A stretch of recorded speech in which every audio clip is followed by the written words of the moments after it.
ابھی آپ سن رہے ہیں احسان رضا آفیشیل کی جانب سے علامہ مفتی غلام جیلانی ازہری صاحب کے بارگاہ میں ایک بار سوال کر رہے ہیں جن کا نام فیروز ہے۔ ان کا سوال ہے جزیہ کیا ہے اور یہ جزیہ کتنا لیا جاتا ہے، یہ وضاحت سے فرما دیجیے۔ بسم اللہ الرحمن الرحیم۔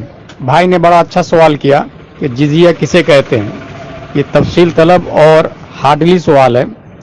وہ ٹیکس جو کسی ملک کو فتح کرنے کے بعد غیر مسلم آبادی سے وصول کیا جاتا ہے اسے جزیہ کہتے ہیں۔ یہ عربی لفظ نہیں ہے، یہ دراصل فارسی لفظ ہے۔ لوگ سمجھتے ہیں کہ اسلام نے جزیہ کا سسٹم قائم کیا ہے، جبکہ حقیقت یہ ہے کہ اسلام سے پہلے بھی جزیہ کا سسٹم تھا۔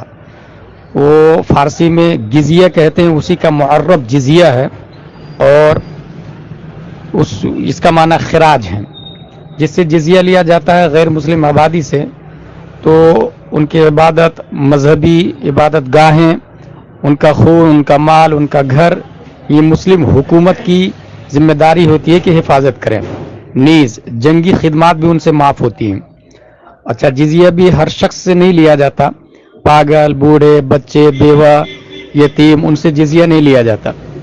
جزیہ کتنا ہوتا ہے، اس سلسلے میں جہاں تک میرا مطالعہ کام کر رہا ہے تو حضرت عمر فاروق اعظم رضی اللہ عنہ کے زمانے میں جزیہ کی مقدار کم سے کم 6 درہم اور زیادہ سے زیادہ 40 درہم تھی۔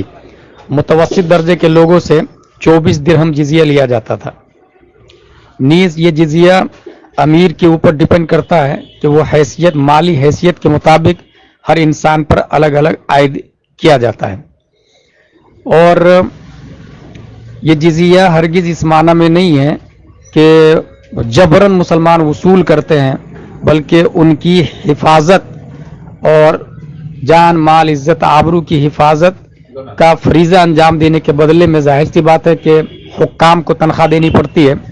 جس طریقے سے ہم لوگ انڈیا میں کوئی بھی سامان خریدتے ہیں تو ٹیکس بھرتے ہیں، اس سے سڑکیں بنتی ہیں، ملٹری کو تنخواہ دی جاتی ہے وغیرہ وغیرہ، اور جان، مال، پراپرٹی کی حفاظت یہ گورنمنٹ کے ذمہ ہوتی ہے۔ یہی حال وہاں بھی تھا۔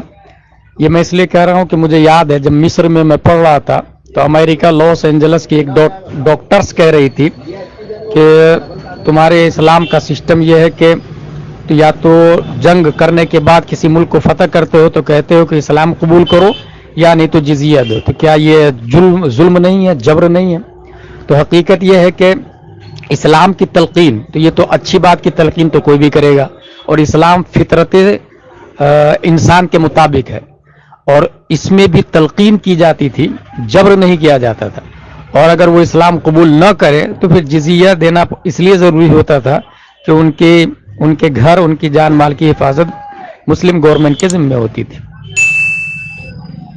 خادم غلام جیلانی ازہری، تاج الشریعہ دارالفتہ، کھنڈوا، مدھیہ پردیش۔